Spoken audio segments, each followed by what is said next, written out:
Assalomu alaykum. Bugun sizlar bilan Qashqar rubob cholg'usi haqida gaplashamiz. Qashqar rubob o'zini o'sha tarixi, madaniyatlar chambarchasligi bilan ham bog'liq.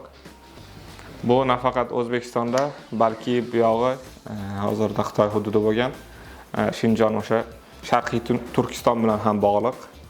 O'z nomidan kelib chiqishi Qashqar rubob degani o'sha Qashqar o'lkalaridan kelgan.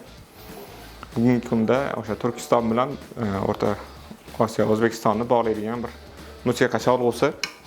Simlari 5 ta bo'ladi, 3 talik chalinadi. Sozlanishlari la, mi la. Birinchi 2 juft sim o'sha po'lat simlardan bo'ladi, uchinchisi esa bir qiziq ma'lumot, hayvonning ichagidan tayyorlangan bassimlari bo'ladi. Bu rubobni o'sha eskiroq, bir qadimiyroq ko'rinishi, bog'langan, pardalari bog'langan, sadaflari ishlangan, shunaqa bejirimroq ko'rinishda, qadimiyroq ko'rinishda beriladi. Terisi asosan baliq teri ishlatiladi. Bizda laqqa baliqlar mahalliy yetishtiriladi.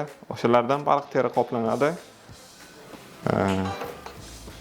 Cholg'ularimizda asosan ishlatiladigan materiallar o'rik, tut, yong'oq va chinor. Kosa qismi asosan tutdan bo'ladi, dastalari esa bu rubobimizda chinor ishlatilgan, o'sha 5 ta quloq, 5 ta sim. Shunaqa ko'rinishda bo'ladi Qashqar rubobimiz. Bu qadimiy ko'rinishda deganim, mana bunisi bugungi kunda, mana bu Qashqar rubob juda mashhur va ommaviy. Professionallar uchun ham juda mashhur bo'lgan Qashqar ruboblar.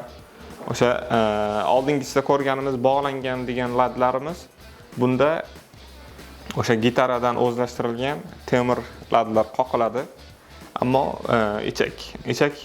ichakni o'sha bugungi kunda analogi bor.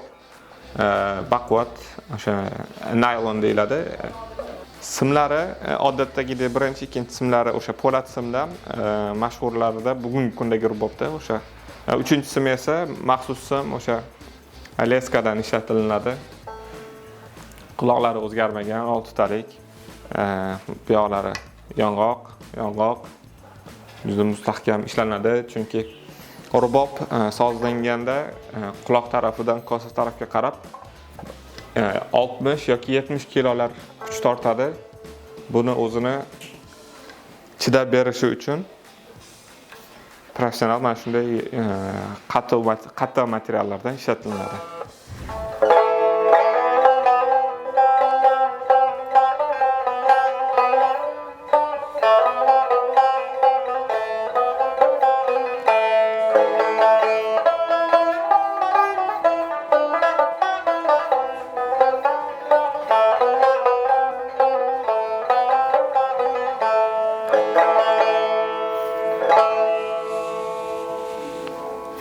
Bugun sizlar bilan Qashqar rubob yasalish jarayonlari haqida gaplashdik.